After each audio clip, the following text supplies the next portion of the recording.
Hey everybody, welcome to episode 157 of the Bonehead podcast, where we talk all things Blood Bowl.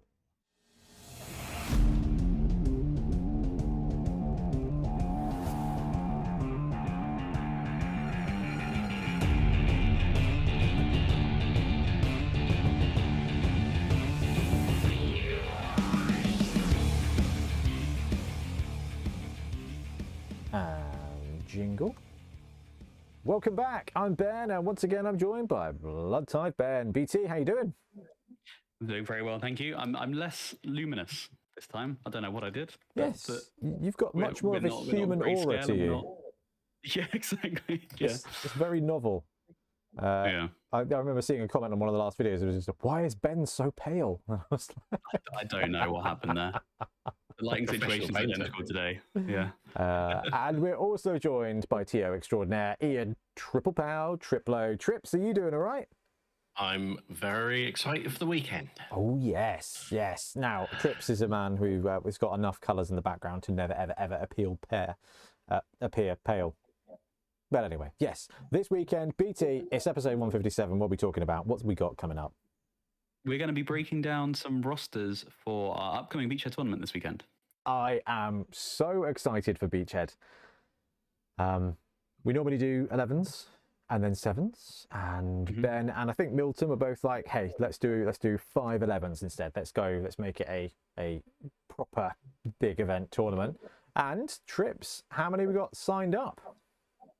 We have got a small number of 69 coaches signed up for Beachhead at the weekend, including our odd man in BT himself. Yeah, wicked. All right, let's have a look at.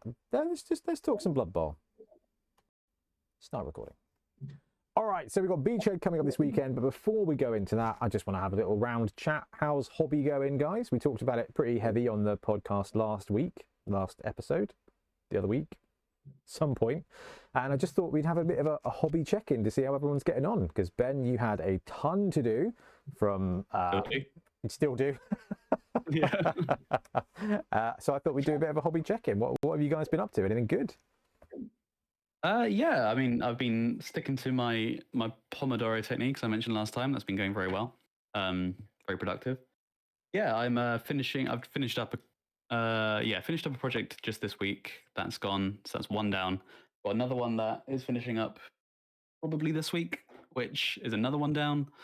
And yeah, I'm catching up with things. So if you have got something in my backlog, which I've told you that I am getting, working towards, then you should expect to see it soon. So that's good. Yeah, personal hobby, not as much, but I don't really do that anymore. They always say don't do your hobby for a job, because you will never do your hobby anymore. But yeah, then your job's fun. So that's true. What have you got anything that you want to work on when you kind of get not a break, because I know you've got loads of work on for it. But is there something like in your pile, in your mind, that you're like, oh, I cannot wait to get a bit of time so I can do this bit for myself? Yeah, there's a few. There's my Nord's Conquest Army. Ooh. Really want to paint that, but also stuff that we might be doing, like OPR and things like that. I'm really keen to do some of that. Yeah, I'm excited for you to do some of that as well. How about you? True. How about you, Trips? I am at the point where all the base coats are now done on the Dark Elves. Then they are finished. Good job. Yeah, not the Hydra and the Dragon yet, as they are still looking at me scarily going, don't screw these up. These actually take more than 2 minutes to print again. But yeah, they have started, and they are coming together. Plenty of work, lovely bit of detail on some of them to do, but they are almost getting to the point where I'd take a picture of them. That's good. Sorry, I think Tiff might have a flat tire, but I think it's just the way I think it's in a puddle, so it just makes it look worse. Makes it look flat, but there's actually tire underneath that. You'll be fine. Anyway, I'll deal with that later. It's MOT month. It's MOT month.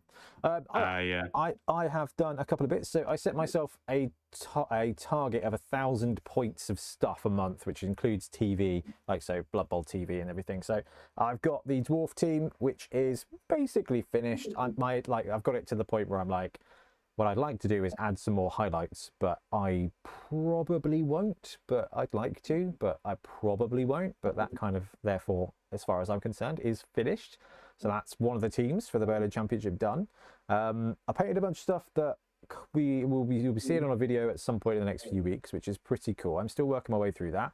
But I did get some base coating done on 20 Skaven clan rats from Highland Minis. So I feel like I've done some hobby. Played with the airbrush, played with some base coating like methods to make things very easy and very quick. So I'm confident I hit my 1,000 points this month. Trip suggested maybe just focus on 10,000 points for the year, but I feel like I've done, you know, I've done 12, 13, 1,400 points worth of stuff for my personal hobby this month. So I'm pretty happy with that. The Fanath Dwarf team, it's a lot of fun to paint. I tried to do some different stuff with it and then ended up giving up and kind of defaulting back. I tried to use the airbrush. One of the first times I tried to use the airbrush to get like a nice glow, and I think this is one of the first ones I did. So Ben, you were like, you haven't gone bright enough, because I think I airbrushed color instead of airbrush white and then used a transparent color on top of it. So it was just the same as using a dry brush, really. Yeah, if you're going straight on to black, it can be hard to get your gradient. But that was what I was saying, is just like go like really like lime green almost, because it won't be that color when you've done everything else. Yeah, moot green is like classic. So it's so good. What's my secret sauce for this month is Mantis Warrior Green or something like that. It's a contrast paint and it is like green. But if you do it over a zenithal, it comes out looking, I think it looks really good. And you know what I'm like, I cover everything in either Agrax or Sepia. So like that's, Seraphim is my go-to at the moment. And I'm just, so the Dwarfs came out nice. Everything else I've been painting has been quite good fun. I used some contrasts. When I painted up some high elves, I used one of the speed paint skin tones, and I really loved it over Wraithbone. Like it came out really, really, really nice. So I used it on these guys, but I kind of had the green. So I basically did the whole model in like the green airbrush and then went over it. And so when it came to the skin, I ended up dry brushing Wraithbone kind of onto the skin, because I thought, well, I'll just hit the top layers and it'll be fine. And it's come out a little bit patchy. So lessons learned, but at least I painted a team. Like the starting roster, everything else is kind of green primed. So yeah, mission accomplished for the first month, which is good. Right, shall we talk Beachhead, because we've got this coming up. I can't believe how quickly this has come around. I know, time's moving too fast. It's one of those years, like I remember a few weeks ago we were like, it's only January, so we've got plenty of time to do stuff. I was wrong. Right, let me see if I can find where the camera is. Switch that off. There we go, and bring up Beachhead. Here we go. So we got, like Trip said, we got 69 players registered on tour play. We had a couple more signed up, a few have had to drop out. Ben's gone in as the odd man in. I tell you what, I'm really happy. I'm really impressed with this, because I wasn't sure how well we were going to do. We tend to do sort of 70 on the Saturday and 40 on the Sunday when we normally do 7s. Is that about right? Yeah. So having a 2-dayer with 11s at nearly 70 players is something I'm really, really, really pleased at. Like Beachhead trips is an interesting one, right? Because it's more expensive than a Blood Bowl tournament because there's more stuff going on. I mean, it's a massive convention and there are all sorts of things to get distracted by during the day. So it's great to see that many players there for the 2 days and really keep it busy. So and there'll be a bit of time for a wandering around and chasing down. I think, what was it? Milk Monster Picture with Duncan. So that's his aim for the weekend. Actually, that's quite a cool idea. I'll have to track. Yeah, it'll be busy. Track down Dunk. So Ben, we were using the brush tithe tiering method, which makes up a brand new tier. So we've got tier 4s, which is madness in my eyes, but seems to have worked out really, really well, because out of the 70 teams, you've got 25 tier 2, 19 tier 1, and 13 each apiece tier 4 and tier 3. So tier 4 is your tier 3 teams, your stunty teams, and then kind of cascaded the 1s and 2s into kind of making that middle tier to basically make all teams interesting. And I mean, BT, out of the teams that are registered, how many were missing? I think 4. Yeah. Was it? Yeah. Yeah. So I think... yeah, we don't have lizards, we don't have wood elves, Yep. we don't have underworld, and we don't have nobility. Yeah, it was interesting. You had some fun thoughts about those ones. Yeah, so what I thought with lizards and wood elves is because while these tiers are, you get the sort of the skills you need, but the trouble is with those teams, you don't really get the cash you need because it's only 1100. Yeah. So I think when you have lizards, I haven't tried building it, but I can imagine it's hard to get your full roster in with that money. I think you normally need the extra 50. Yeah, I think you're probably right. I'm not sure. I haven't tried to build it, but wood elves, I know that's also the case. Like, they're an expensive team. You end up dropping something which kind of those teams need. So that was my theory with that. Also, the tier 2 package is quite nice because a lot of those teams tend to operate quite well at that value, and you're getting the 5 primary and a secondary on that. So I think tier 2 it's usually like the sweet spot I find with a lot of teams is you're not really giving up much to run a tier 2. It's generally, I think it's quite nicely incentivized a lot of the time. So your tier 2 teams for this one, Chaos Dwarfs, the new one only, Dwarf, Elven Union, High Elves, Human, Necromantic, Norse, Tomb Kings, and Vampires. So yeah, a good mix. Wood Elves being tier 1, Lizardmen being tier 1. Yeah, you're right. The difficulty with those is if you need the extra cash, normally you fudge in a reroll based on leader. Tough to take on lizards without spending, I don't know, maybe a double.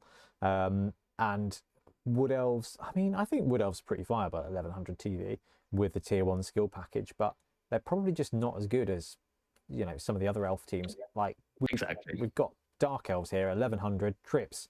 How would you feel about a tier 1 Dark Elf team at 1100? Oh, that's not too bad, particularly with the star player tax that comes in, because that avoids a lot of problems. Because Dark Elves can basically never, ever afford any star players. Yeah. So having everyone else limited to star players to a more reasonable bunch, it sort of equalizes out. And the nice thing, of course, with Dark Elves is that you don't need to rely on your positionals in a tournament because everyone can fail the pickup on a 1. Or a 6. Yeah. Yes.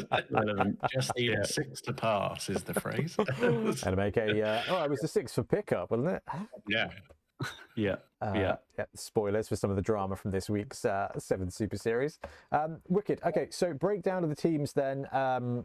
I'm going to just blitz through them, and then we'll kind of talk about any ones you think are a bit of surprise or just genuinely not surprising. So Norse at 7, Amazon at 6, Dark Elf at 5. Those are the top 3. You got Gnomes and Chorfs at 4. Nurgle, Undead, Skaven, Necro, Human, Dwarf, Goblin, Snotling all at 3. Chaos Chosen, Black Orc, Khorne, Orc, Renegades, and Halflings at 2. And then your solos are Tomb Kings, Elven Union, Slan, really pleased to see that, Vampires, OWA, Ogre, High Elves at 1. And like Ben said, Nobility missing, Wood Elves missing, Underworld missing, and the other one missing as well. I've forgotten about. Lizards, that's it, that we actually just talked about. So any surprises from this package? Any surprises from this split? I mean, I love how it looks. Like the fact that you managed to brew up a roster that's got most of the teams is really cool to see. Yeah, 3 Nurgle's interesting.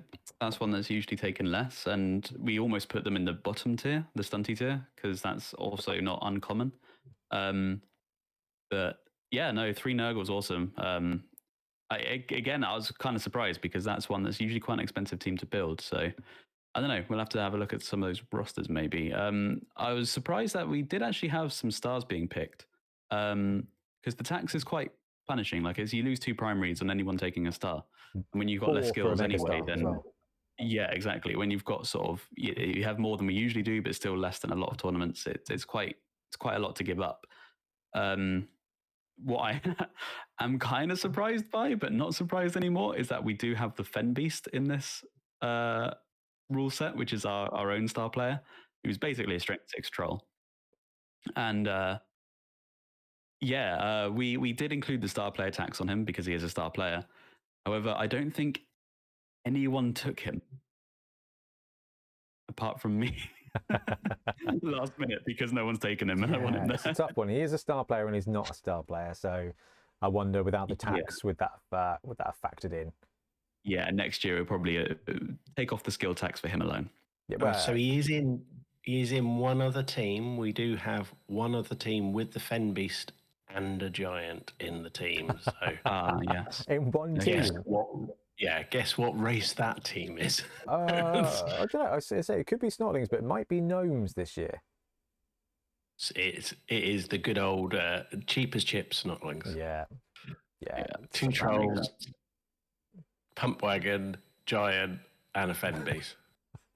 That's beautiful. That's a ton of strength. I love that. What do you guys think about Norse and Amazons being so popular? Norse, Amazon, Dark Elf.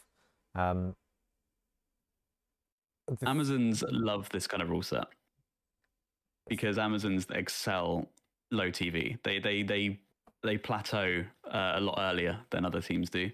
Did we have any duplication rules in it, or did we not this time? Can't remember. What do you mean for like the amount of block you can take? Oh no.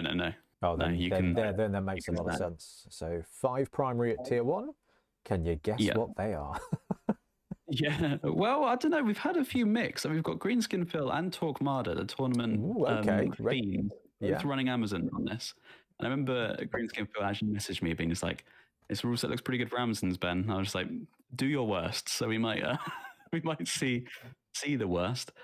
But yeah, I think we sort of I think they're both running the same roster of a 1 guard, 1 blockers, 1 wrestle, 1 blitzer, and then just a block line woman. Wrestle blitzer. Cool. I like that. Yeah. So yeah, I mean it's a good roster, and again, when you've got less sort of skills and value running around, Amazons do pretty well. So we will see how that goes. 13 players, 3 rerolls. Man, Amazons just get everything they ever want. Yeah. I do really like this roster. I like this version of the Amazon roster. I think it's way more interesting, right? But they still do get everything, and I don't think that's a huge problem. Where's Greenskin Phil? Where are you, monkey? Is he block guard, block wrestle, block? Yeah, 3. Yeah. 13. Yeah, and an Apo as well. 13 players with an Apo. Yeah. So the attrition game is not going to hurt the Amazons that much. I hope one of them gets paired up against Trips' champion troll Fen Beast pump wagon giant roster, because you got dodge, sure, but against Mighty Blow +2 with multiple block. Oh yeah, I think we had Hex Baron in the Discord talking about that earlier, where he's currently his ranking on Norse is like 190 something. It's very, very crazy. And he was just like, I've just seen how many giants are running around, so I'm not sure about this anymore. We've got a couple of dauntless. He'll be fine as long as he can roll 6s. I'll tell you what, I mean, if he doesn't, he gets multiple blocked by a strength 7 giant. Oh yeah, absolutely smashed. So he's running Yeti, 2 Ulfs with guard, 2 Valks, 1 with dodge, 1 with wrestle, a beer boar for the balancing of cash, a Norseman with tackle, and a bunch more raiders. So he's actually got 13 players, including the beer boar, with 3 rerolls, no Apo. So, but I mean, they're tier 2, so actually it gets. Oh yeah, block on the Yeti. Oh, we're a big fan of block with Yeti, as long as they're not being piloted by brush dive. No. Yeah, it seems solid. Norse seem really solid, and they're really popular. So one thing from the team layout I did quite like the look of is it's like Norse and Amazon, sure, they're competitive. They're also quite new. So Trips, we've talked about the new release hangover before, right? How like a team drops, and then 6 months later, that's when you get it like heavy at a tournament. 4 gnomes and 4 chaos dwarfs this time round, and Amazons and Norse being, I say recent releases. They're probably from 2022 now, probably. But you know, some of the more recent teams. Vampires though, only 1. What's your thoughts? That was a bit of a surprise, yeah. What's your thoughts there? I think it might be the TV, the value, because you might, but whatever value you've got for vampires, you're going to want a bit more. Because you're going to want another reroll, you're going to want another vampire, you're going to want to put in the vampire you took out to put the Varg in. So you're always going to be short of something. Yes, you're going to get the skills with this package, but that was interesting. And I think a lot of people are playing other rosters. I was expecting to see slightly more than 4 Chaos Dwarfs, to be fair. Was thinking that we might see more of those. I wonder if I'm kind of surprised there is as many as 4. Yeah, personally. I was going to say it's really tough because there's nothing bad with the release. It's just there's nothing super spicy about the release. This is the thing I'm worried about for when they do Tomb Kings and High Elves as well. High Elves in particular, I don't see them going out on a limb enough to make them basically any different than they are now. Like, and there was talk, when there was rumors about like about them having a strength 4 elf positional, like a strength 4, like the lion, like to represent because the white lions in fantasy battle are always strength 4. They're just big old chunky boys. So it was like, oh, maybe they'll have a strength 4 player like they did with, I think when Amazons dropped, people were like, they could do this with high elves, like have a strength 4 with elves, which would be really interesting because we don't have that anywhere else. But I don't see them doing it. So like the prospect of a high elf roster landing exactly the same as a roster that it is now makes me think like Ben, like if they did that, I don't think we'd see 4 high elves. I think we'd see 2 high elves in like the next release slot. So 4 Chorf is quite impressive. Yeah, good to see the stabbers being taken on the Chorfs teams as well. So bit of fun. That's good. I think in a tournament, if you've got the spare cash, I think that's a really useful thing because, you know, if you're in an environment, there's going to be dodge players. So having a stab blitz available to you when you've got there's a likelihood of low armor blodge players being there, whether you've got gutters, whether you've got everybody on the Amazon team, whether somebody 4 gnome teams running around, and stabbers do like a gnome. Yeah. They're like a prime target. I mean, I ran against a dark elf team once that was running two stabbers, 2 assassins when I was running snotlings, and it was excellent because he was like, right, I'll just put them on the line and I just get free stabs. Like I can risk free block you big guys. Say risk free, obviously there's a counter block there coming, but like if you put a snotling on the line, I just get a free stab. Like, and when your snotling's armor is 3 or whatever, it's almost automatic. So gnomes are target rich environment. So Drew is running Chorfs. He's got 4 blockers, 3 with guard. He's got 2 bull centaurs, both with block. He's got a flamesmith, also with block, and a sneaky stabber. So he's running 12 players, 2 rerolls, no Apo. That's I mean, you've got 2 block bull centaurs, so, and you've got a bench with 5 block chaos dwarfs. I mean, it seems pretty good, right? This is quite reminiscent of old school Chaos Dwarves anyway. It's still not bad. Yeah, you kind of downgraded one of them, I think, with that Flamesmith. And they're all missing tackle, remember? The Flamesmith's a tough one. The Flamesmith is a tough one because obviously high armor access is a high armor block player with brawler. I mean, it's not bad, but it's just, I wonder, I think the Flamesmith will come up. I think that extra little ability to just take a pop at something in a certain circumstance. It looks like Drew's running a bit of a toolkit roster there where he's got the stabber and he's got the Flamesmith, so that the team's lost tackle spam but has gained a couple of options. Okay, I think this is going to be an interesting one, especially as, you know, they're going to be piling in 5 games here across the weekend. Yeah, it's interesting that, with those Amazons being prevalent, like that, missing that tackle is going to really hurt, I think, because you're not unlikely to go up against an Amazon team, and previously Chaos Dwarfs really did counter that. So those were the good old times. Still got dwarves though. There's a couple of dwarf rosters at this one. Just gonna have a look at Blitzy's roster, which is almost the same. 2 bull centaurs with block, 2 flamesmiths vanilla, 4 guard main lads, and 3 hobgoblins with 1 stabber and 3 rerolls. So it's gone with the stabber, gone with the pair of Chorf bull centaurs, but has got the full lineup of 6, including 4 guard. Now, I think when you've got that much guard, Brawler becomes pretty effective on the line. Like, you are always going to be 2 dying, and 2 die with Brawler is often a 3 die block. So you don't have block, sure, but it becomes significantly less risky at that point. When you're running having those 3 rerolls is quite different. The Dwarf teams, it looks like a struggle at this level to squeeze in 3 rerolls. So I think most of the rest of the Dwarf teams are at 1 and 2 rerolls. I'm going to look at one more of the Dwarf rosters because I'm just intrigued. This is Kapook's, and actually this one's very similar as well. He's got 4 blockers, guard, tackle, claws, like that. 2 bull centaurs with block, 2 flamesmiths, stabber, and lime. So yeah, same roster.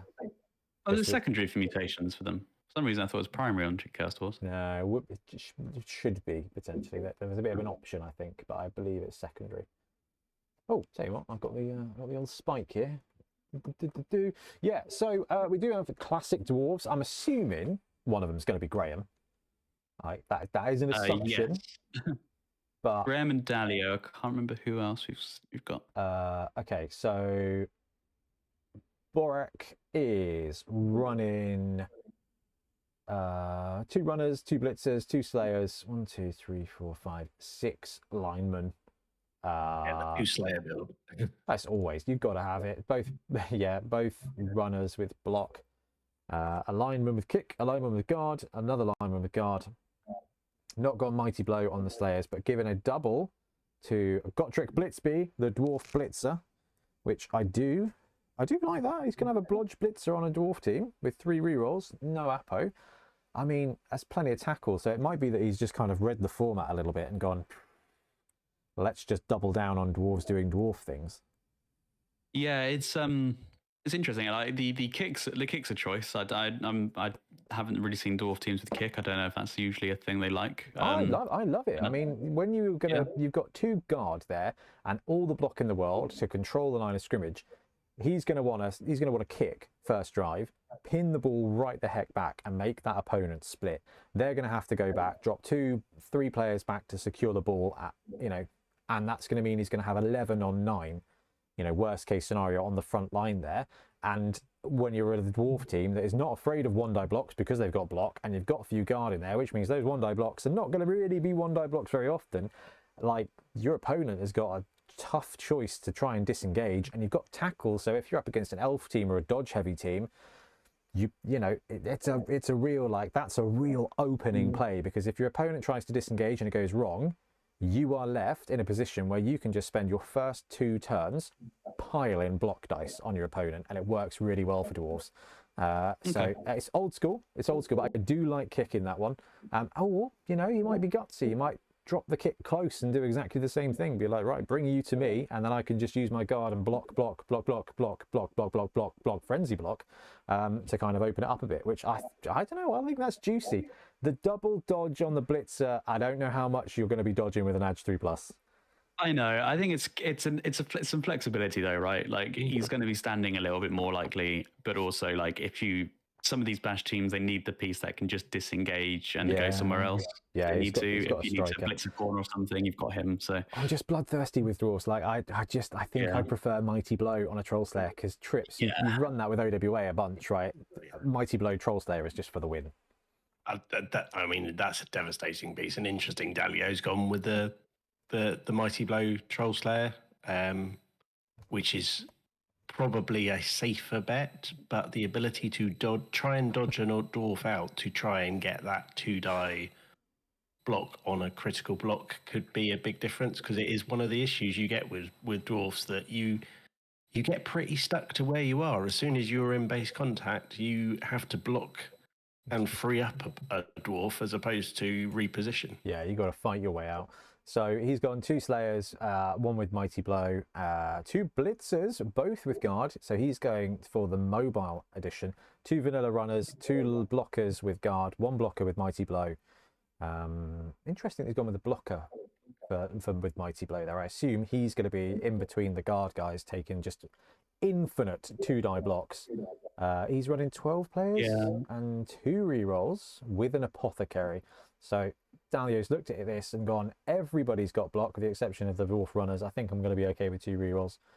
I like this because you've got a Dwarf team that, like you said, Trips, can be typically quite static. Dalio's built it so that his blitzers need to be mobile to get that guard in the right place, whereas Graham's built it with a view of like, actually, I'm going to be able to smash, and I do have one piece. Like, I'm going to use kick and my blodge blitzer to be the mobility of my team. I think that's really interesting, and I think we should fudge tour play and make them play against each other to see which one's better. You mentioned using tour play, so we can't do that. So it's fine. So if it happens, it's not on me. You mentioned vampires earlier, and I think I sort of cracked why they're less popular. So we've got Scarfang running them. Yeah. But yeah, he's had to induce a team mascot.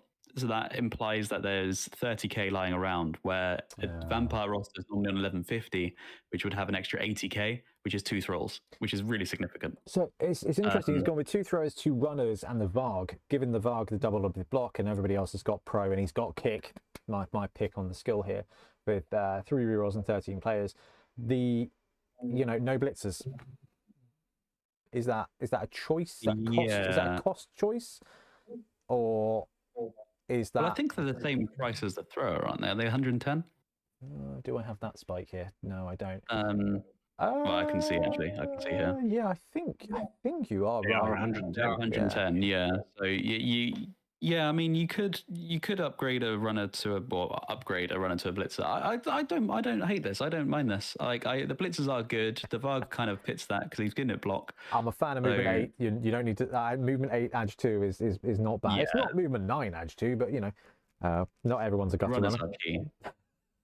are key. And with all that pro and 3 rerolls, that's one of those going, well, when he wants to do something, yes, he might have to roll a lot of dice, but there are chances that he might be able to have that turn when you go, I don't think he can do that. And you're like, hang on.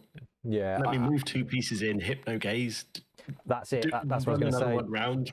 Those runners with movement 8 and hypno just activating on 2+ is going to mean that, I mean, well, I've done this before with the Varg. Like, you can hypno gaze somebody that the Varg is on.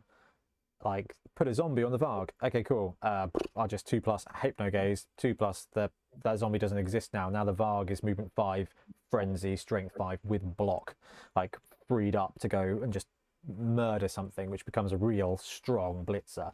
And that's the wonderful thing. So if you are coming and you are playing and you are likely to face the only vampire team, which I will be following along, because a Scarfang as well, so he's awesome. But like, hypno gaze is going to be very, very, very key there. I like the vampire roster. It's very interesting. Right, any more picks for rosters that we should have a look at? So I think we should look at the special roster, which is Toby Thwaites one towards the top. Toby, he's a veteran. Exciting. Oh, Boogaloo, Shrimp, Pump Wagon, 2 trolls, 1 with leader, 1 with block, like this. Oh, Fungus Flingers, ×2 with pass. There you go. There's your cheeky bombardment. I like that. Runner, Hopper, Giant, Fen Beast. 2 sneaky git, standard linemen as well. Yeah. I love this. That's going to be destructive games with those. They're going to be 1 reroll. He's gone hard. Subtle.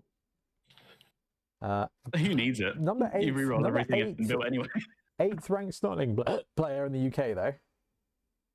Yeah, I've actually faced Toby Snotlings at Warhammer World in, I think, Bugman's Brawl at some point, or maybe it's Full Beard, and I had Khorne, he had Snotlings, and absolutely rinsed me. I remember that was the game that cemented Snotlings being a Khorne counter, because that was horrible. I couldn't do anything. I just got absolutely decimated. I like that roster. Yeah, we should also probably touch on BT's roster, and he can tell us what his aims for the weekend are.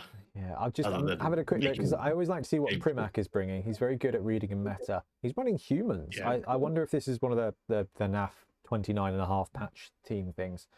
Couple of catchers, couple of halflings, ogre, blitzer, lots of guard, lots of block. Humans are a solid team, and 3 rerolls, 14 players. He's going for 1-turn touchdown shenanigans there. That's quite interesting. But yes, let's go find Brush Tithe's roster. He's at the bottom. He's also not called Brush Tithe. click, click, click. He's at the bottom. Of course, he's at the bottom. Okay. There we go. All right, Ben, what are you running? We're bringing the Burrow Lords into Beachhead. Do I need to bring them? Or It did you seemed get them on fitting. Monday? Sorry? Did you take them with you on Monday, or do I need to bring them? No, I think you've got half of them. I think I still have half of them from Bonehead Bowl. Okay. So I might need you to bring me the remaining half. Remind me Saturday morning, please. I will. Yeah. Didn't you take the lizards? Oh no, that's for the league. Sorry. Yeah, that's the league. Right. What do you got? Yeah, so pretty standard gnomes. We've got everything with 4 rerolls and a Fen Beast. No apothecary. No, I decided against it because You wanted to get an easy extra on your reroll opponent. kind of helped. Like, well, I've got, I'm playing a bit more aggressive. Like I thought the Apo, because, you can save a Beastmaster, but I do have 3 strength 6 players, so maybe the guard is a little bit less useful to have around. 7, Strength 7 is going to give you 3 dice. Yeah, but there's 2 of them. I don't know. You're not wrong. You are not wrong. Rerolls is more valuable. I'm not wrong. And like the trees root all the time, so being able to reroll, that's really good. That is that is brutal on this roster. As soon as you lose, if you lose a treatment, you've got the Fen Beast, so actually it's not too bad. But if you lose a couple of them in a drive, it's just such a huge TVOP suck. But yeah, anyway, so you're running the Fen Beast and 2 treatment, both with block. Yeah, that's tasty. Both blocked up. Yep, and then just dodge on the Illusionists and the Beastmasters. I mean, it's not very creative. I think the roster is strictly better without the Fen Beast, but it's less fun. And we are... it misses something. At 1100 TV, like you said, like at 1000, you get everything you could ever want. Yeah. So it's like, actually, this is like halfway between a normal team and the halfling team. The halfling team is like just a plain pizza. Like halflings, not even margarita, okay? Gnomes, margarita level. You can have them plain, but it needs something. I'm sorry for you margarita fans out there. But yeah, like halflings, just the pizza base. Like the thing on the bottom shelf at the supermarket you get and you have to add your sauce to. Yeah, these guys, yeah, you're right. So yeah, I mean, you've got a choice between a large boring pizza and a medium interesting pizza, Ben, and you've gone American hot with the Fen Beast. I'm looking forward to seeing the Illusionists with dodge and how they play through, because if they don't expire rapidly in the first couple of turns when they get touch anything, it'll be interesting to see how they play. Well, you're not playing against him, so hopefully they won't get targeted so viscerally. As we're like, oh, this will be interesting. The Illusionists, never mind. It's kind of the trouble with this, because if you don't have the Fen Beast, you can have 2 more dodge gnomes. There might be other skills you can take, but I'm less interested. However, so you're kind of all in on the Illusionists because, gnomes like to sack the ball carrier and pop the ball and be annoying, and then the Illusionists are quite good players to do that with, because if you get counter blocked, you can ping them back on the ball or something like that and make it go even further. You can put them next to a tree, so if they follow up, they're next to a tree. You have choices, but that runs out when you only have 2 gnomes that can reliably get into doing that. And I mean, I ran them as well in the mixed team tournament in Bonehead Bowl last year with high elves. And every chance I had to pop the ball, it failed, even with rerolls. So I don't know if it's actually that viable a strategy, but we're going to try. I mean, you'd be fine. Just don't roll 2s. There's a couple of halfling rosters. I thought, as I've just slandered them, we should probably have a look. And they're both being run by legends. We've got Chris Stevenson running one, and Stevie, the scientist, running them. So Chris has gone for a couple of trees, couple of catchers, a hefty with pass, which is interesting. Couple of diving catch, and some catch. Okay, I see what he's doing. And a giant, which is wicked. I thought I'd check in and see what star players are being run. I've double clicked that one. And then where's Stevie's roster? Click, click, click. Where are you, you monkey? Here we go. He's gone for the Fen Beast and Carla Von Kill. No one. I take it back. We have more than we thought. Well, it's Mr. Knowles, isn't it? It's bound to be an interesting roster. Like this Fen Beast, block tree, jump up catcher, leader hefty, and Carla Von Kill. That's a solid. That's a competitive halfling roster without just being hello, I'm Griff, which is good. I was kind of expecting to be able to shame somebody But Trips, I know you've had a look through the rosters. Have we got any shameful star players here, or has Ben managed to fudge them out? We do have a megastar. Ooh. Is it So Bomber? if you look at Oh, yeah. James Goldsmith at the top, Yeah, about good old, Oh, it's Snotlings. good old Morg Snots. Yeah. Everyone loves a Morg Good old Snot. Snot. Morg Yeah. Snot. All right. You know what? It's Snotlings. They can do whatever the heck they want. Yeah, it's not Morg Hackflem Snots, which we did prevent from happening, which is usually where it's worse. Yeah. It is But Morg, 2 block trolls, and then 2 fun hoppers with sure feet. That could be interesting. Love that. I love Snotlings. I love the fun hoppers. Like just play a mini slan. Wicked, because yeah, I love that. Just being able to bounce around. If they've gone sure feet, I'm assuming they're low on rerolls. Only three rerolls. Okay. I wonder if That feels like smash a small hole and then charge through it. well, fun hoppers don't need a hole. They just bounce straight over on a 3+. That's why I would have probably gone with sprint instead, just to make the movement 9. God, I love Snotlings. That's wicked. All right, we're keeping an eye on that roster as well. Because yes, it's Morg, but it's also Snotlings. So you know. Ah, that's so cool. Interestingly, here we have so Ben Davey, BB Nut, has gone for gnomes as well. Yes. And gone for Maple Highgrove. Yay! And also, interestingly, taken guard on 2 gnome linemen. He's just Going all in on heavy in and the guard doubles. on the tree men. Yeah. Oh well, that's just he's an orc coach. That's Yeah, that's true. Yeah.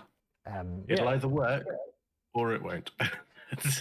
Oh, it's really tough with gnomes because like you can get some profitable blocks, but the people making the blocks, if you go heavy on non-combat skills, all have wrestle. Yeah. So it's like cool, Yeah. 3-die block, and we both go down, and nothing happens. Maple could be fun. I like that. New star, no model yet, but out in the book, in the almanac.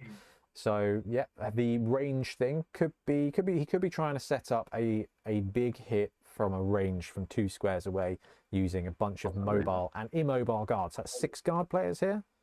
No. Yeah, Oh, yeah. no. Yeah, he's got two dodge gnome beastmasters. Yeah, sorry. Yeah, so 6 Yeah. guard on this roster and 3 trees. One of them is only strength 5. But no root and movement 3 is just fantastic. I think Maple's going to be really good. Armor 11, she's going to stick around. Mighty Blow's good. Yeah. Tentacles, interesting. Brawler and Grab. I mean, there's no reason. It's not surprising that I like this player. It's movement busted, strength boosted, Black Orc. So sign It me is. up. Yeah. Good old Maple Well, Highgrove. Talking of players you might like, then look at Kenny's roster. And before we go into it, if you were running a Chaos Chosen team, would you take Sure Hands? Yeah, on a Beastman potentially, or even blockers. Edge 3+ are pretty good. Yeah, I like Sure that. Hands on a blocker. Look, Edge 3+, that's awesome. At 12 players, 2 rerolls, tackle blocker, sure hands blocker, 2 wrestle beasts, 2 block beasts, and a dodge beast.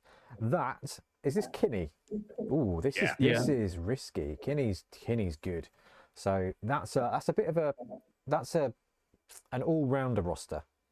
I think this feels like a roster that Kinney's like, I might run Chaos in my next league.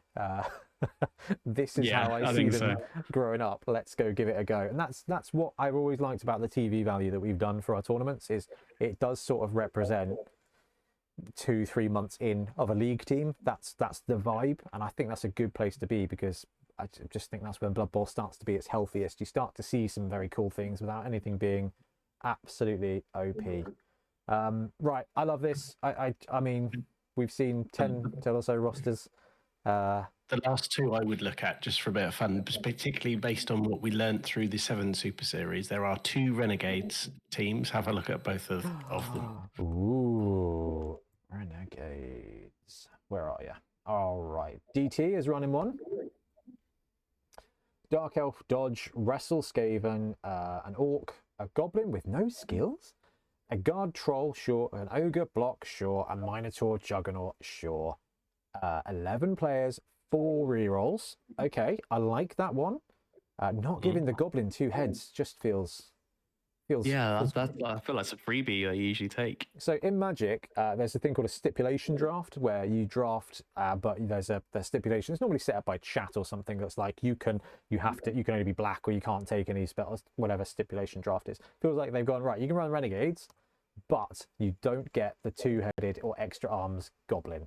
Okay, and Cornflakes over here, the other Renegade team, Dark Elf Dodge Goblin again with no. Okay, all right, maybe I'm just wrong here.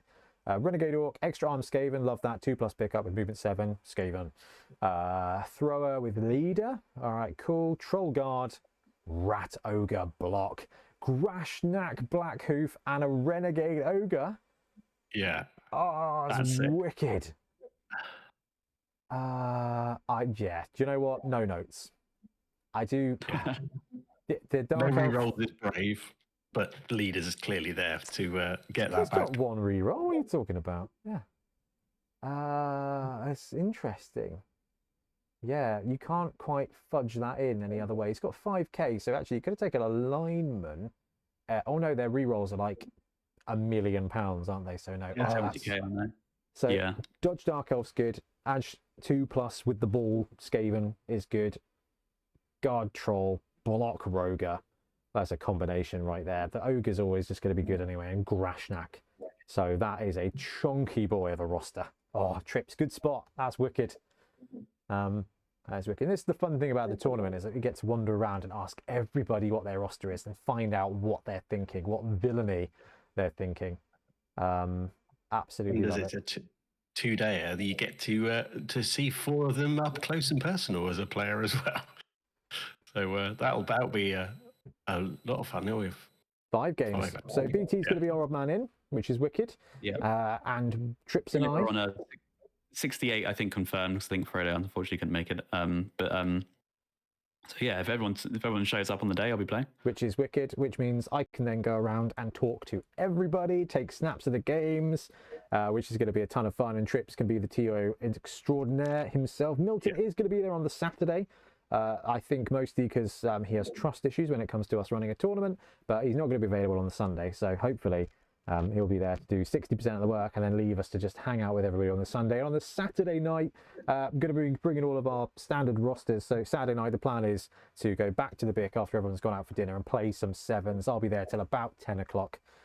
So I'm thinking like we wrap up first games 5:30 or 6 or something like that. Go off, have some dinner, come back 7-ish, 7:30. I'm just going to have some 7s pitches set up and we'll hang out and play some casual 7s if anyone's around and wants to come back and hang out. I think that's going to be a lot of fun. No pressure if you want to go home and sleep, as is a regular thing when our tournaments. Like there's a lot of cases where I just played 3 games of Blood Bowl, I went back to the room and then I went to sleep because my head hurt.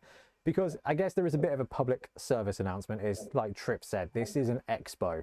So we've got, 70 Blood Bowl players going on. It's going to be in a hall with 300 other wargamers in a conference with 3 other halls full of stalls and magic card games and cosplayers and everything. So there is a ton of stuff going on.